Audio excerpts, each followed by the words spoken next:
கதைகளின் வாயிலாக பொய்கள் நிறைய கட்டமைக்கப்படுது. இன்றைக்கி நாம் ஒன்று சொன்னோம்னா அதை எப்படியெல்லாம் மாற்றி சொல்லலாம் அப்படின்றதுக்கு அவங்க கதைகள் வச்சுருக்காங்க, ஊடகங்கள் வச்சுருக்காங்க, எல்லாமே வச்சுருக்காங்க. நாம் நம் கதைகளை சொல்லணும், நம் மக்களுக்காக சொல்லணும். அதுக்கு ரொம்ப முக்கியமான டூல்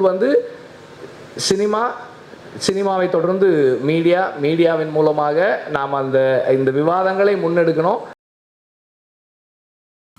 ஒரு 3 நாளாக சோசியல் மீடியா திறந்தாலே எங்கே பார்த்தாலும் இசைவாணி, ஐயப்பன் இதுதான். ஆனால் மதவாதிகள் முன்னெடுக்கிற பேசுபொருள் என்னென்னா இயேசு, ஐயப்பன் இதுவாக தான் இருக்குது.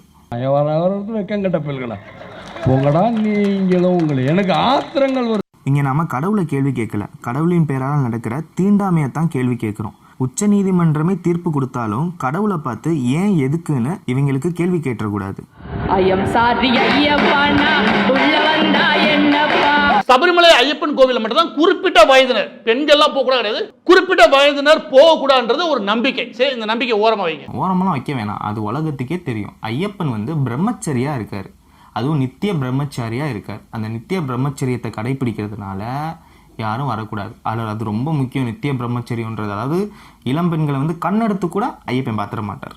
ஐயப்பன் கோவிலை பொறுத்த வரைக்கும் மிக முக்கியமான கோவில்கள் 4. அண்ணே சொல்ற மாதிரி 4 கோவிலில் சபரிமலை போக குளத்துப்புழா, அப்புறம் அச்சங்கோவில், ஆரியங்காவு இருக்கு. அந்த அச்சங்கோவில், ஆரியங்காவு அந்த கடைசியில் அண்ணன் என்ன சொல்றாரு பாருங்களேன். இந்த 2 இடத்துலயுமே ஐயப்பன் அவர்கள் திருமண கோணத்துல தான் இருப்பாரு.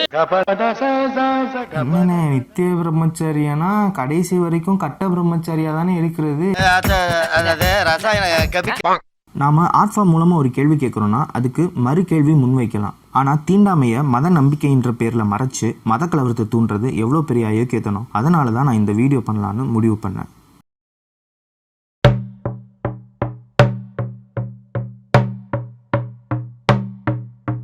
இப்போ ஐயப்பன் அவரை பத்தி என்ன புராணம் எழுதி வச்சிருக்காங்க, என்ன கட்டுக்கதை, அதாவது பொய் கதை எழுதி வச்சிருக்காங்க, அதை பார்த்துட்டு அதுக்கப்புறம் நான் வரலாறுல வரேன். பந்தல அரசருக்கும் மனைவிக்கும் ரொம்ப காலமாக குழந்தையே இல்லை. மேலோகத்தில் பார்த்தீங்கன்னா சிவன் விஷ்ணு கிட்ட கேட்குறாரு, நீ அசுரர்களை மோகினி அவதாரம் எடுத்து மயக்கிட்டியாமே, அந்த அளவுக்கு நீ அழகா இருந்தியா, எனக்கு காட்டு அப்படின்னு சொல்றாரு. அவர் மோகினியா மாறுறாரு. மோகினியா மாறின பார்த்தா அவர் அவ்வளோ அழகு சிவனுக்கு ரொம்ப பிடிச்சிருச்சு. அப்புறம் 2 பேரும் உறவு கொள்றாங்க. அதுல ஒரு குழந்தை பிறக்குது. அந்த குழந்தை தான் ஐயப்பன். அவர் காட்டுல விட்டுட்டு போயிடுறாங்க. என்னடா நான் சொன்னேன் இல்லையா, அந்த பந்தல ராஜா குழந்தை இல்லைன்றவர் அந்த காட்டு வழியாக வரும்போது கடவுளே அந்த குழந்தையை கொடுத்தாருன்னு அதை எடுத்து வளர்த்துக்கிறாரு.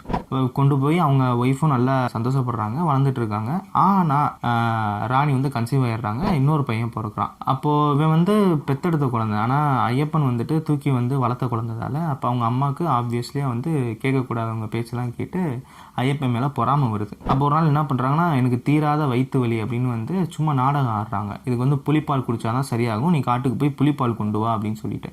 ஆப்வியஸ்லி புலிப்பால் கொண்டு போனால் புலி அடைச்சி இறந்துருவான் அப்படின்றதுனால இதை சொல்கிறாங்க. ஐயப்பன் அதை புரிஞ்சுக்கிறார். சரி நான் போகிறேன் அம்மா அப்படின்னு சொல்லிட்டு ஐயப்பன் அம்மாவுக்காக புலிப்பால் எடுக்கிறதுக்காக காட்டுக்குள்ளே போகிறார். அங்கே போய் மகிஷி அப்படிங்கிற ஒரு அரக்கியை கொண்டதுக்கப்புறம் மேலே இருந்து பார்த்தீங்கன்னா பூமலையாக பொழியுது. என்னடான்னு மேலே பார்த்தா தேவர்களும் இந்திரனும் கீழே வராங்க.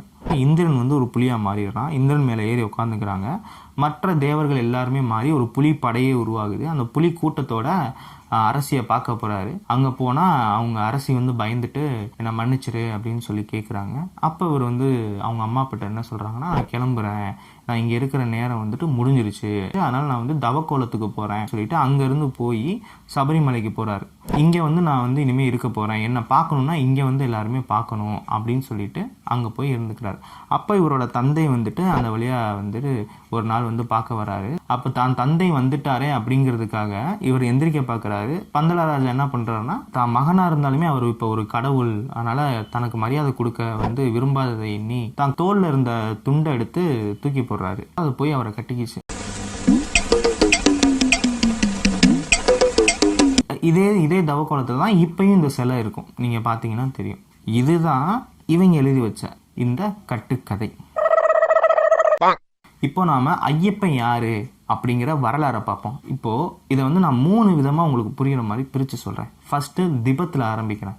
என்னடா சபரிமலை இங்கே இருக்கு, நீ எதுக்கு திபத்துக்கு போகிற அப்படின்னு நீங்கள் கேட்கலாம். சொல்கிறேன். திபெத்தில் பதாம்ப சாங்கி அப்படின்ட்டு ஒருத்தர் இருக்காரு. அவர் வந்து பரமபுத்தர்னு சொல்லுவாங்க. அவர் வந்து கிபி 11-12ஆம் நூற்றாண்டில் வாழ்ந்தவர். அவரோட ஹாஜியோகிராஃப்னா துறவிகளின் குறிப்புகள்.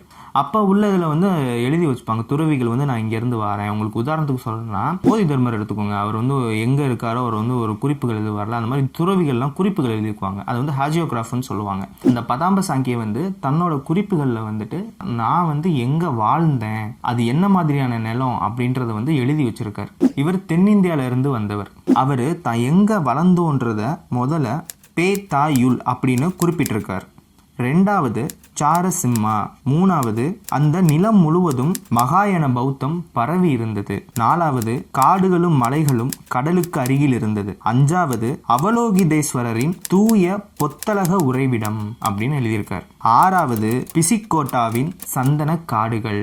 இந்த 6 குறிப்புகளில் 1-2 கண்டுபிடிக்கிறாங்க, 1-2 தெரியல. அந்த பேத்தா யுல் அது கடைசி வரைக்கும் அவங்களுக்கு என்னன்னு தெரியல. அது வந்து கரெக்டாக டிரான்ஸ்லேட் பண்ணணும். 2வது வந்து சாரசிம்மா, அது வந்து என்னன்னா தான் வளர்ந்த நாடுங்கிறாரு. நான் முன்னாடியே சொன்ன மாதிரி இவர் தென்னிந்தியாவில இருந்து வந்தவர். ஆனால் தென்னிந்தியாவில் இவர் வளர்ந்த இடம் எதுன்னு சொல்லியிருக்காரு, ஆனால் எதுன்னு தெரியல. இந்த தென்னிந்தியாவுக்குள்ளேயே சாரசிம்மா அப்படிங்கிற இடம் எங்க இருக்குன்னு தெரியல.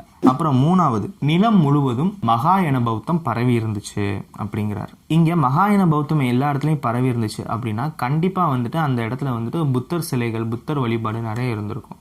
ஆப்வியஸ்லி இங்க தமிழ்நாடு, ஆந்திரா, கர்நாடகா, கேரளா எல்லா இடத்துலையுமே வந்து புத்தம் பரவி இருந்தது. ஈவன் ஸ்ரீலங்காவில் கூட. அப்போ தென்னிந்தியா வந்து ஸ்ரீலங்கா வந்து சேர்ந்து தான் இருந்தது அப்போ தென்னிந்தியான்னு கணக்கு பண்ணும்போது அந்த காலத்தில். 4வது ஒரு பார்த்தீங்கன்னா காடுகளும் மலைகளும் கடலுக்கு அருகில் இருக்கு இல்லையா. அப்போ ஆந்திராவில் வந்து ஒரு இடம் வந்துட்டு ரொம்ப செட் ஆச்சு. அது வந்துட்டு நாகார்ஜுனா கொண்டா அப்படின்ற ஒரு ஏரியா. அது ஒரு மலை, ஒரு ஹில். அப்போ இதுவாக தான் இருக்கும் அப்படின்னு அவங்க வந்து ஒரு யூகத்தில் ஃபிக்ஸ் பண்ணி வச்சுருந்தாங்க. அப்புறம் 5வது வந்து அவலோகிதேஸ்வரரின் தூய பொத்தலக உறைவிடம். அந்த பொத்தலகனா அவங்களுக்கு வந்து என்னன்னு தெரியல, பட் இங்கேயும் வந்து புத்தர் சிலைகள் இருக்கிறதுனால ஒரு யூகத்தில் ஃபிக்ஸ் பண்ணி வச்சுருந்தாங்க. இந்த அவலோகிதேஸ்வரர் வந்து யாருன்னு தெரியல. பதாம்ப சாங்கி என்ன சொல்கிறாருன்னா இவர் வந்து எனக்கு குருவா இருந்தாரு அப்படின்ற ஒரு குறிப்புகள் வந்து அதுல இருக்கு. 6வது பிசிக்கோட்டாவின் சந்தன காடுகள். அந்த இடத்துல சந்தன காடுகள் எதுவும் கிடையாது. பேத்தாயுல்னா என்னன்னே தெரியாது. சாரசிம்மா நாடுனா என்னன்னு கண்டுபிடிக்கல.